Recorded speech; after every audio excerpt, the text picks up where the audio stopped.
Welcome to Coach2Scale, how modern leaders build coaching cultures. I'm your host, Matt Benelli.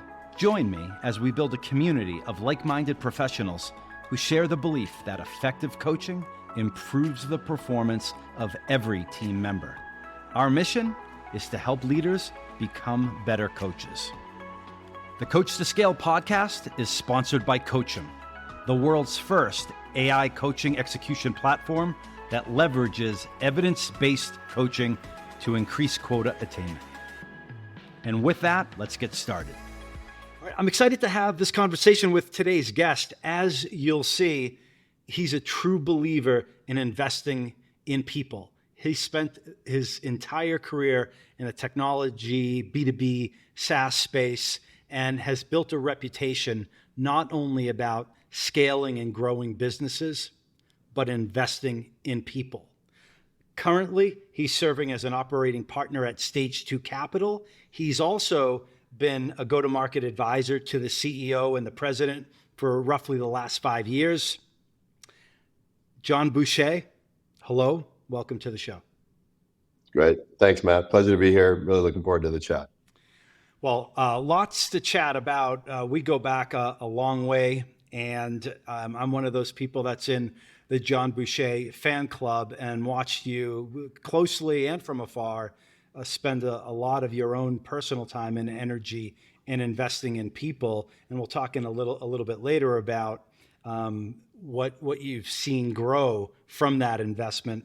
But you've been doing this a while. Let's dig right into the first question. John, this whole podcast, Coach2Scale, we talk about the importance of coaching. Why is the coaching of the individual so important to the success of the larger company?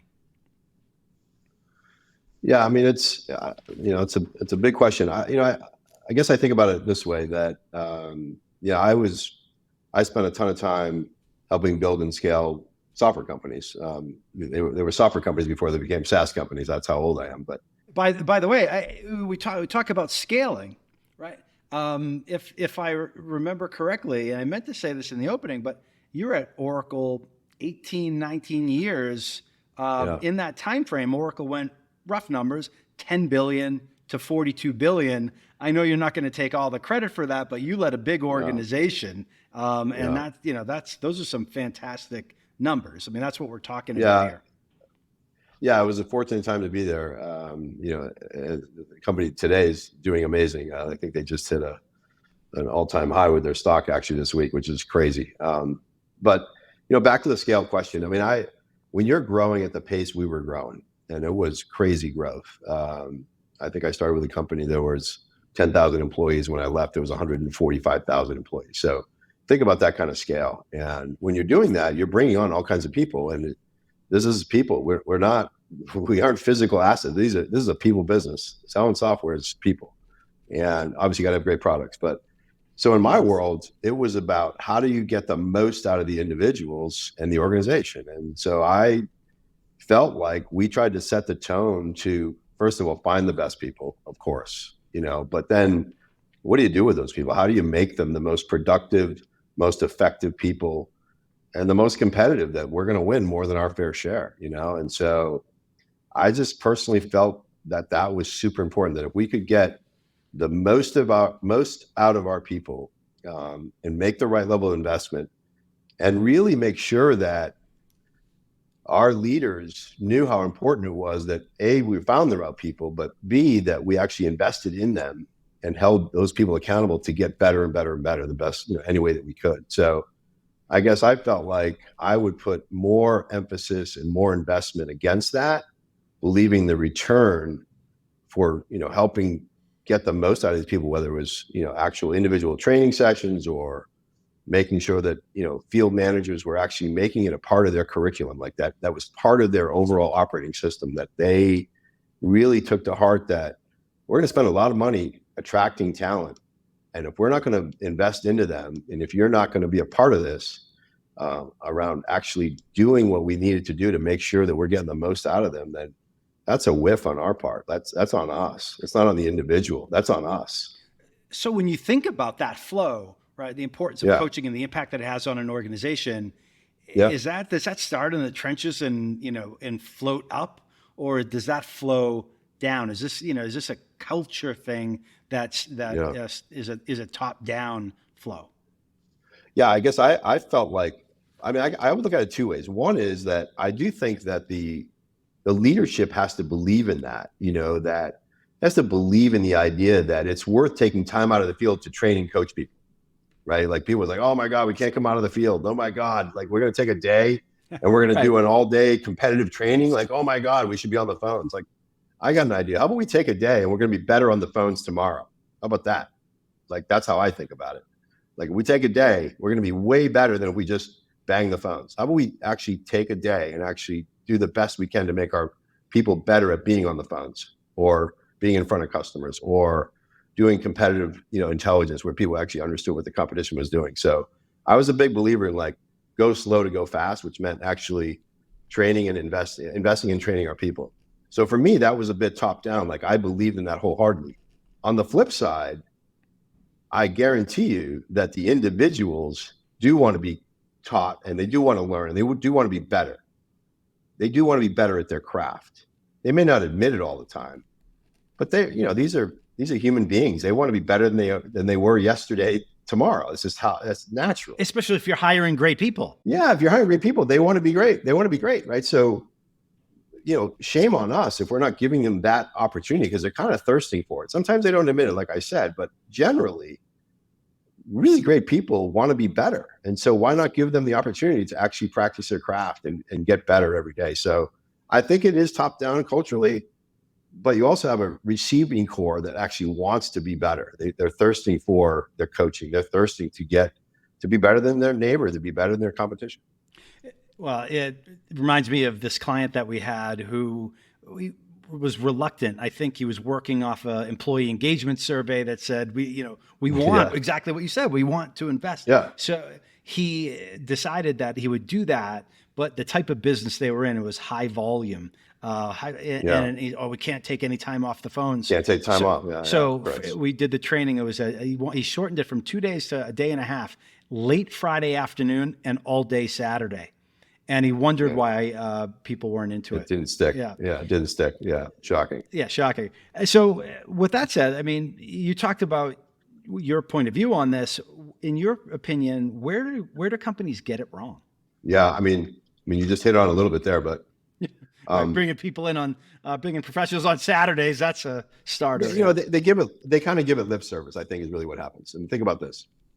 You invest in, let's say we got a new product rolling out and we got to do a day and a half product training and, it's a full committed. We're going to certify people. We're going to do stand-in delivers. We're going to do all kinds of different things to make sure people really embrace this new product introduction that we're doing. It's a new messaging. Doesn't matter. You get the point. It could be all those things, but we're either going to do it right or we're going to shortcut it. And I guarantee you companies get it wrong because guess what? We're behind our forecast or we're behind on headcount. We can't afford to get people out of the field or the expense, CFO saying, we can't afford to take people out of the field because we can't fly them in. I mean, all those things. And so then we shortcut it. Then we squeeze it down to half the amount of time. We make it virtual and we do all these shortcuts.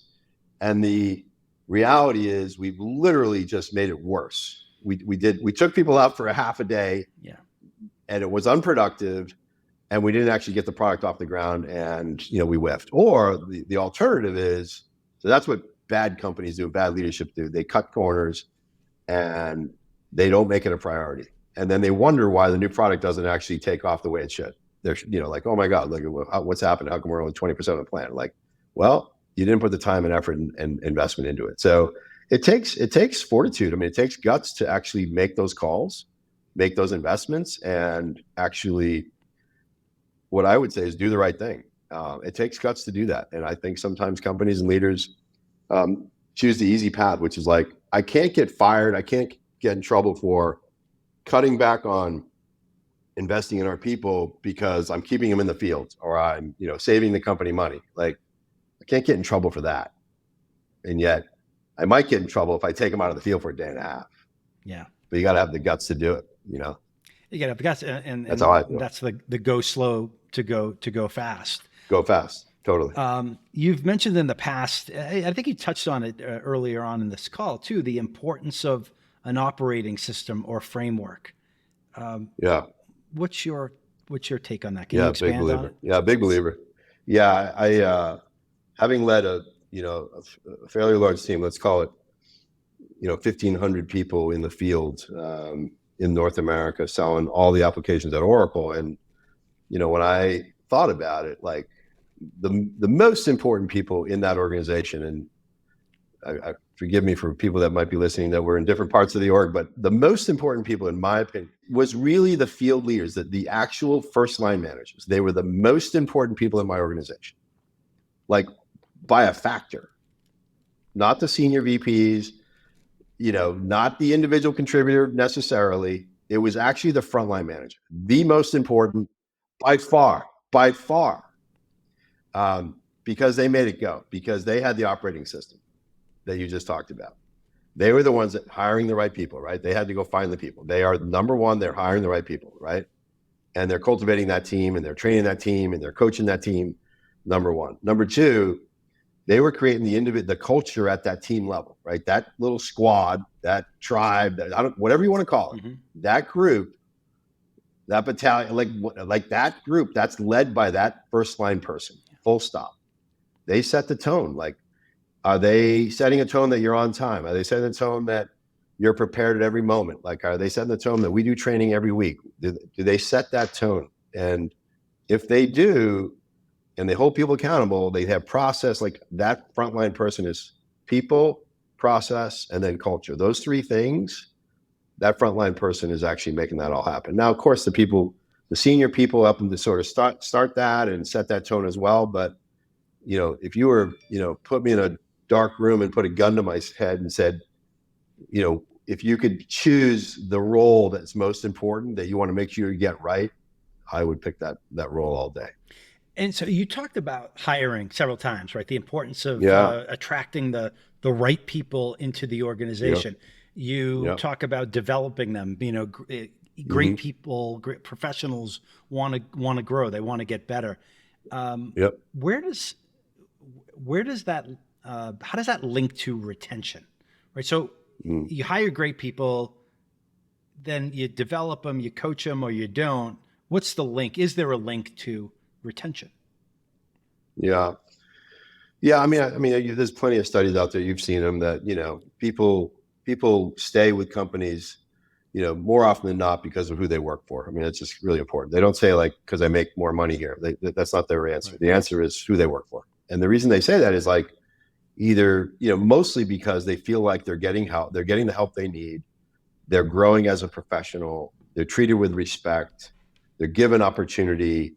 They believe in the trustworthiness of that individual. They believe they're being treated fairly. Like, all of that comes from that individual leader who's helping make sure that person's getting the most out of themselves, like that they're achieving at the highest level that they can, because their leader, their first line manager in that case, is stretching them and pushing them and giving them the opportunity to actually be really great. And doesn't mean they're always, perfect. Doesn't mean they don't fail, but they give them a platform to actually perform at the really highest level. And, with that, I think that drives retention up. You feel good about like the individual you're working for. I have 3 kids. I mean, I'll just say this. I have 3 kids that are all in tech sales, all in software, all in SaaS, all at 3 different companies. And, I have the conversation I have with them now are a lot different than when they were 14 years old. I can tell you that. And most of the time, it's about who they work for.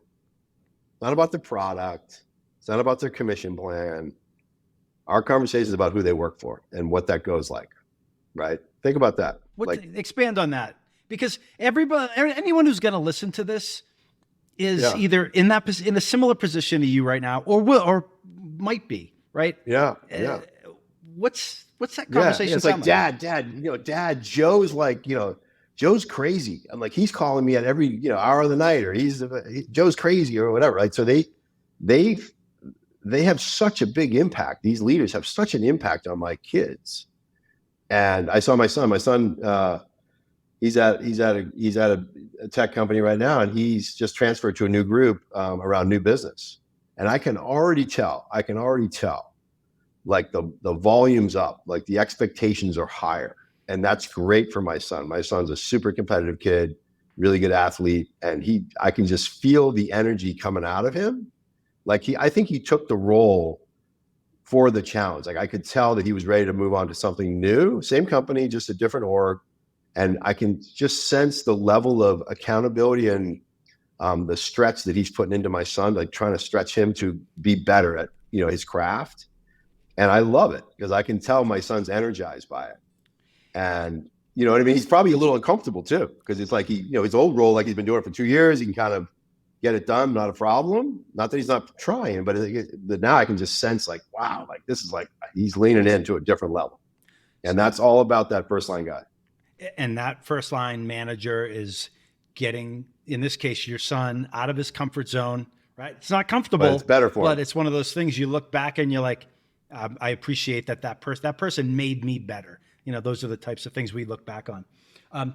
It's a long game though, this whole thing, like coaching and developing people, the results don't happen overnight. And I think that's why part of what you said about, companies, like they cut corners.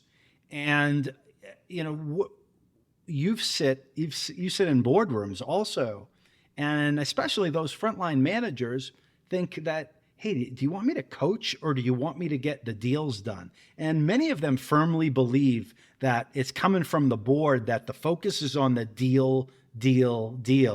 What do you say to those managers who over-index too much and focus myopically on the deal? So it's a really good question. It's a pet peeve of mine, candidly, a pet peeve in the sense that, I call them, deal huggers or, soccer ball, everybody's around the deal. Like we got tons of eyes on deals. Like that's not a problem. Everybody's worried about a deal. Like I used to use this all the time. Like we use a bell curve, right? You got 10 deals, 4 of them are slam dunks, 4 of them are absolute dog fights, and 2 of them are dead dogs. Like they're never going to happen. They're a waste of time. So what do you think the organization spends the most time on? Like 80% of the time they spend on the slam dunks. Why? Because they're fun. Everything's going well. We're in procurement. The deal's going to happen. We deal hug those. We also spend time on these bad ones. The 2 bad ones, right? Yeah. The 2 bad ones, we spend time over here. You should be spending 80% of the time on the jump balls, the absolute knife fight deals. That's where you should spend time because that's competitive. Every move matters. Every resource should be a part of that.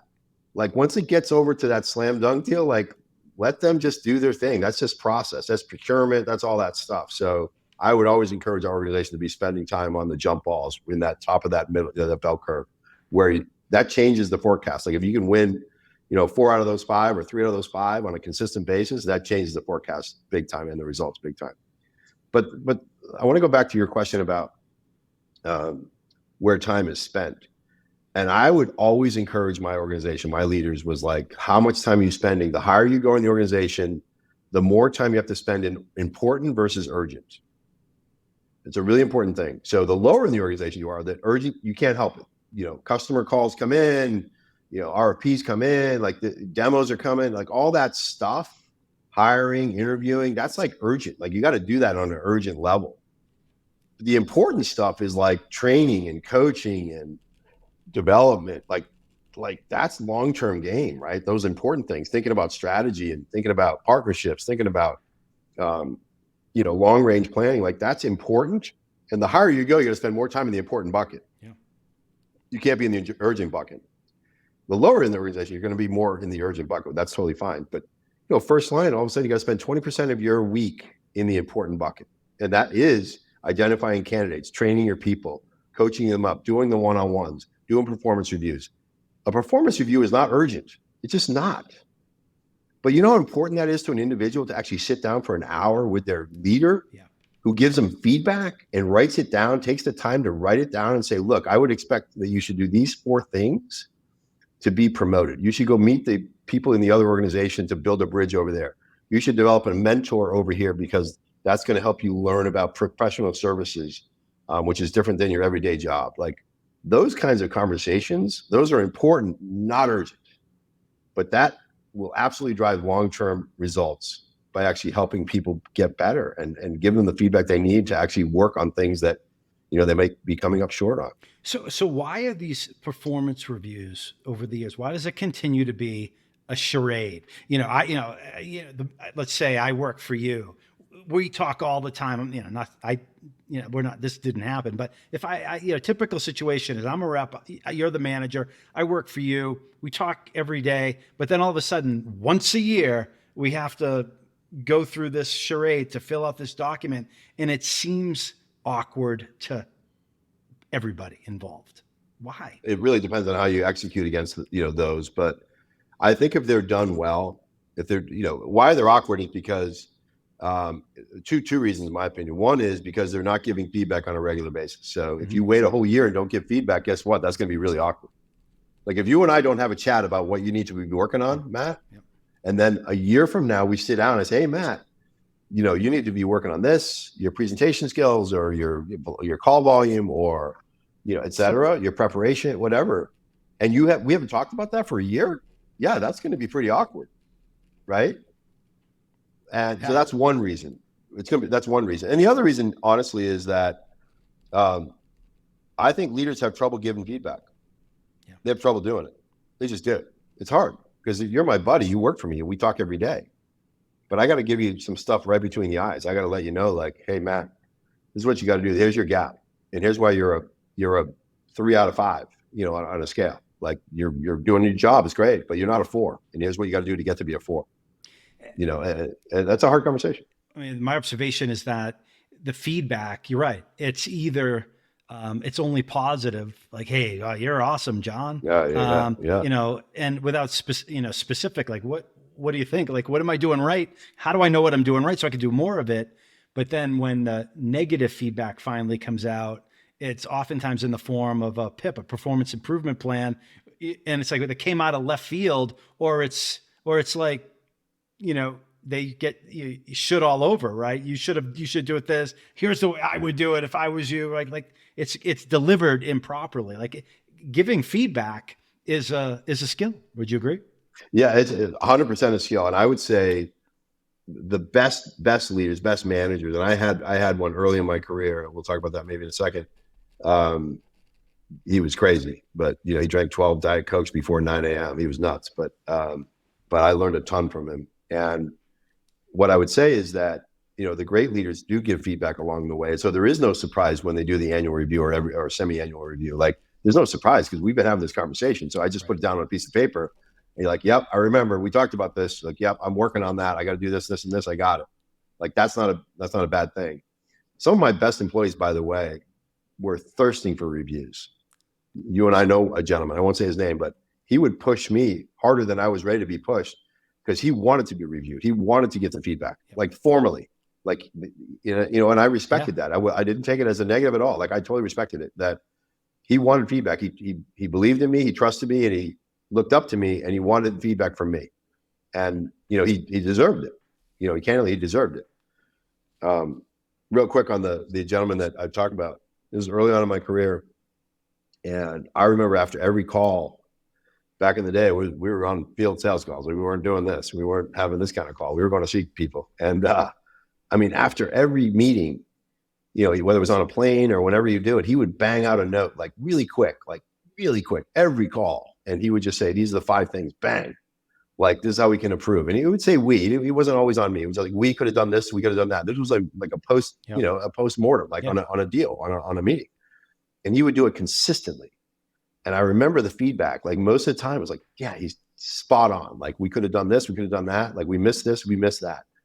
And he did it consistently. And that kind of really crisp, immediate feedback was so helpful to me that I would get better and better and better on every call because it was right in my head. I was like, he just drilled it into me after every call. I mean, we were doing, 5 meetings a week, 8 meetings a week, whatever, and you get 8 emails, after every meeting, you get better. And that was consistency. Consistency. So in that case, all right, and you proactively answered it in a way. But the question I usually ask is, tell me about a time where you were the benefactor, the recipient of really good coaching, and what impact did it have? So that consistency, like that post-mortem, what's the downstream impact? What downstream impact did that have on you?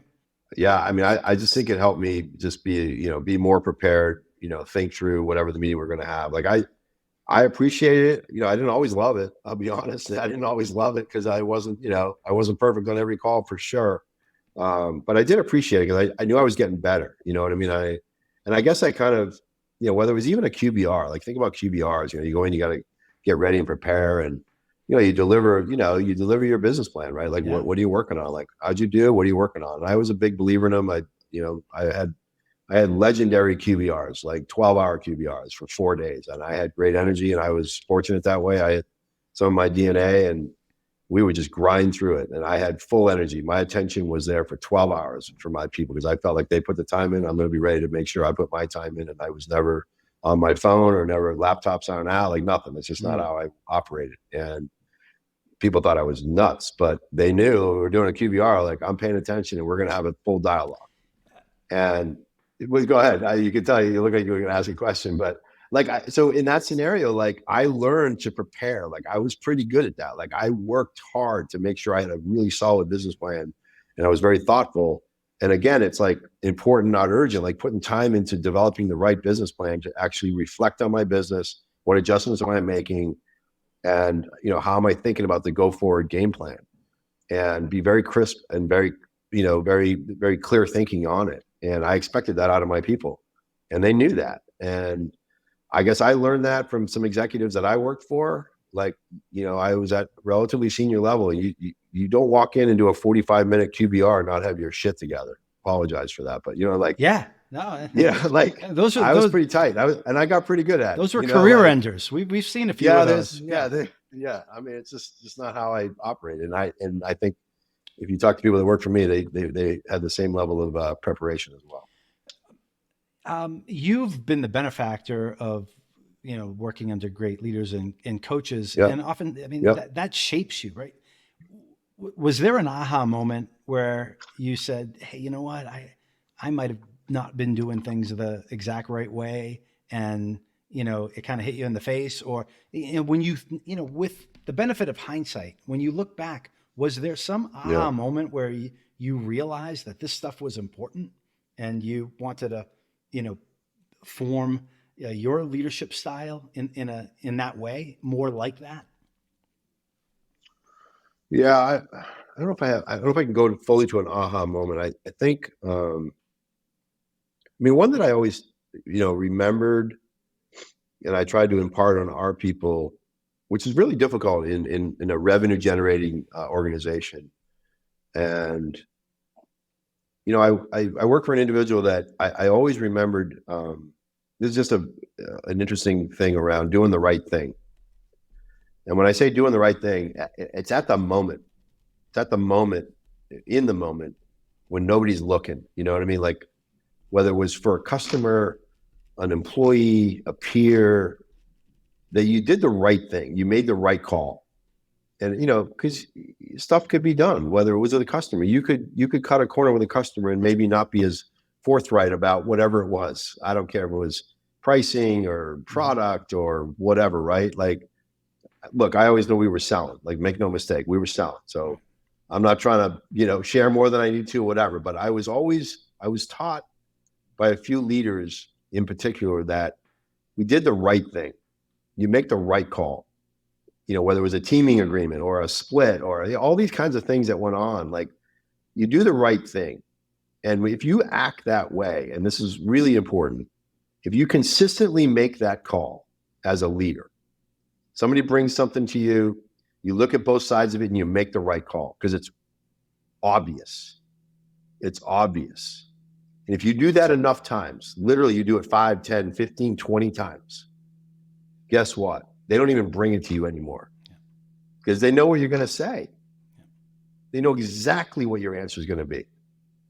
Like you're unwavering, like you're going to make the right call every time. You're going to be fair, you're going to be truthful with a customer, with employees, whatever. And I take pride in it because like you get less stuff coming your way because like, oh, we're going to go to Boucher. Like we know what he's going to say. He's going to say, no, we're not doing that. Right. Like, so don't even bother. And I learned that. I learned that from guys that I work for, gals that I work for, and that wasn't always the case. We know people that they don't always make the right call. We know them. and then it's a whole different deal. So I don't know if it's an aha moment, but it was certainly a thing that I learned and I believed in, and I think it served me well as a leader, that my organization knew like we were going to do things the right way, and people wanted to be a part of it. Like, and they didn't want to cut a corner. They didn't want to cheat somebody. They didn't want to, be untrustworthy, whatever. And you talk about doing the right thing, not cutting corners, like modeling, modeling the behavior as a leader. You brought up something a little earlier about in your QBRs, you weren't on your phone, you weren't doing email. What are your advice to leaders, especially those coming up, who are pulled? There's the gravitational pull to the phone, to the email. Hey, I got to cancel our one-on-one because, I got to go do something for the boss. And people are looking at you, the leader, and saying, wait, if I'm here and you're not present, or you're always canceling the one-on-one that we have every week, like, what's the message? Thoughts there? Yeah, I can't stand it. I just not how I operate. Like, yeah, there are definitely people out there, those one-on-ones get canceled. Like, really? Like, I'll give you a great example. I remember this one vividly. You talked about moments.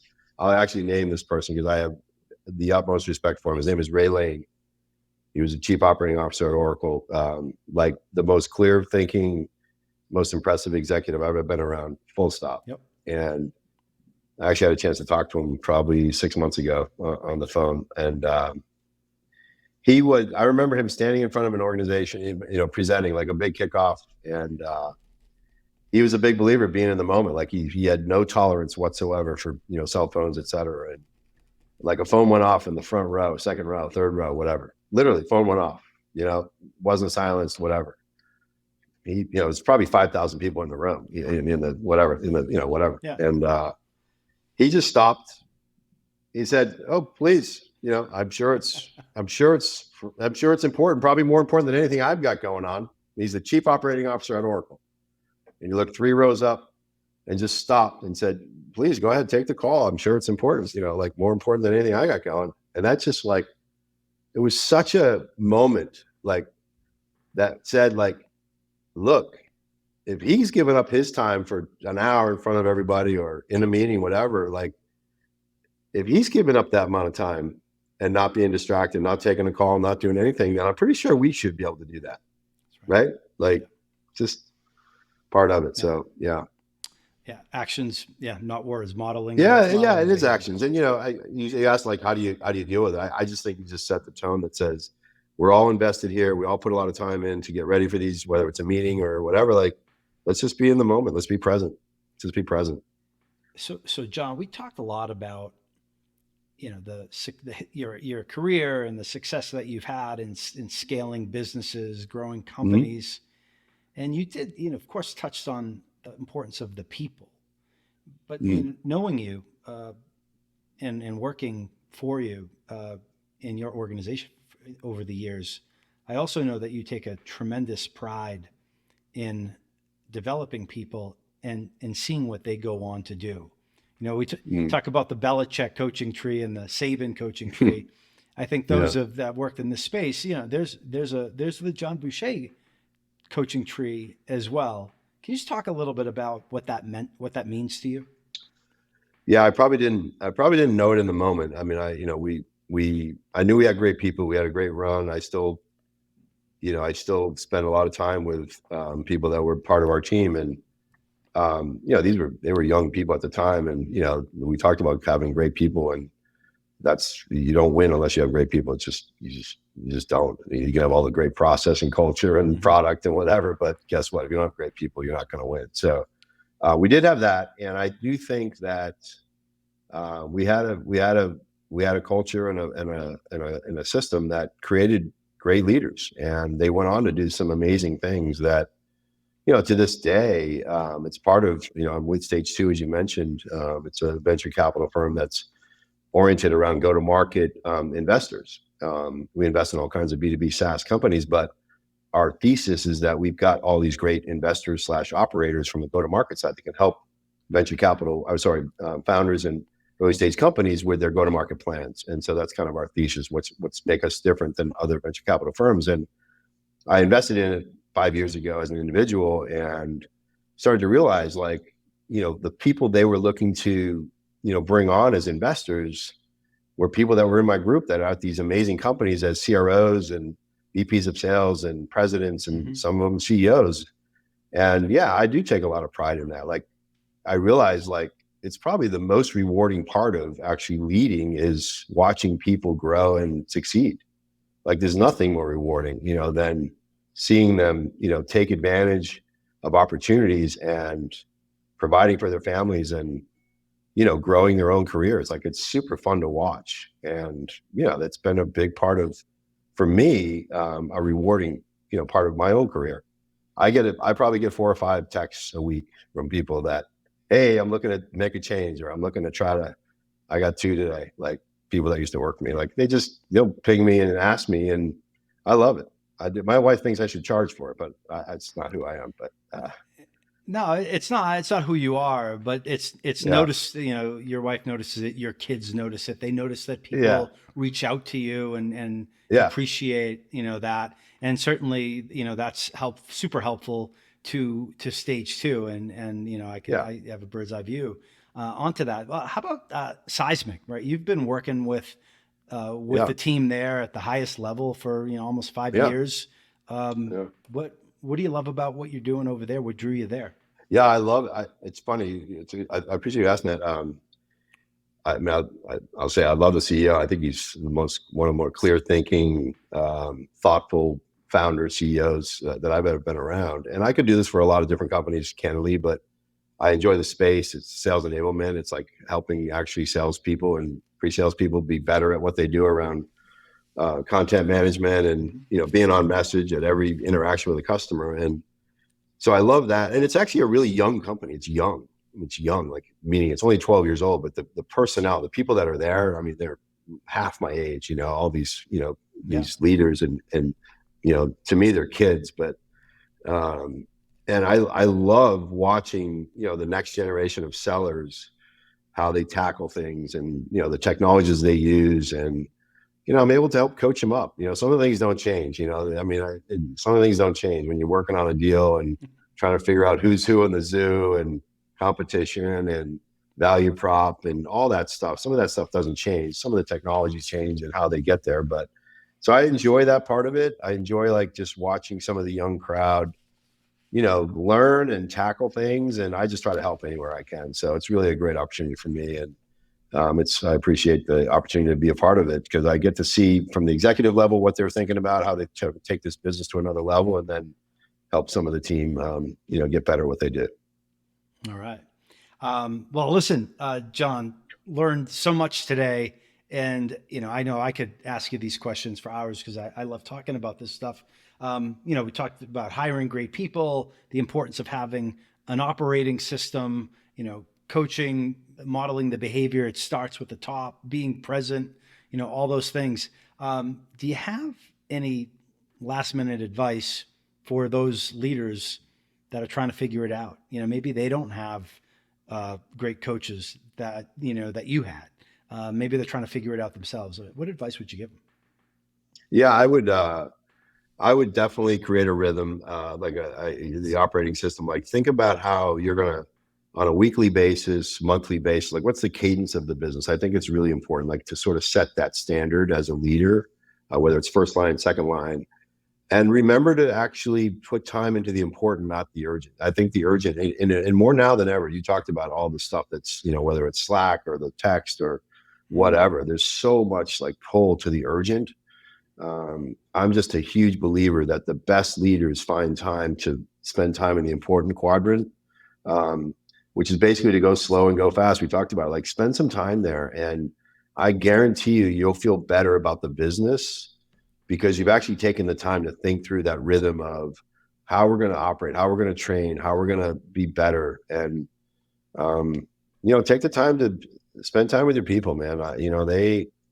They're thirsting for help, and, spend a little time with them, then they'll eat it up. They'll be like sponges and they'll be better. So awesome. So John, if people hear this and, John Boucher's had this great impact on my career, or, hey, tell me a little bit, they want to learn more about what's going on with stage 2. What's the best way to get in touch with you? Yeah, just John at stage2.capital. It'll be great. It's John at stage2.capital. Just send me a note. Happy to help. I'm on LinkedIn as well. You'll find me out there. Happy to help any way I can. All right. And we'll make sure we put that in the show notes. So we're going to leave it right there. John, thank you so much. Really enjoyed this conversation today. Matt, very much. I really enjoyed it myself. I wish you the best of luck. All right. And thanks to all of you out there for listening. If you've learned something today, you laughed, you liked it, please share it with your friends. It's Coach2Scale. And until next time, coach them if you want to keep them.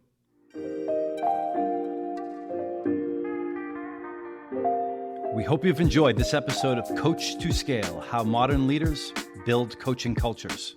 For show notes and other episodes, visit us at coachem.io. That's COACHEM.io. And follow us on Twitter at CoachemNow. See you all next week. Thanks for joining. And remember, coach them if you want to keep them.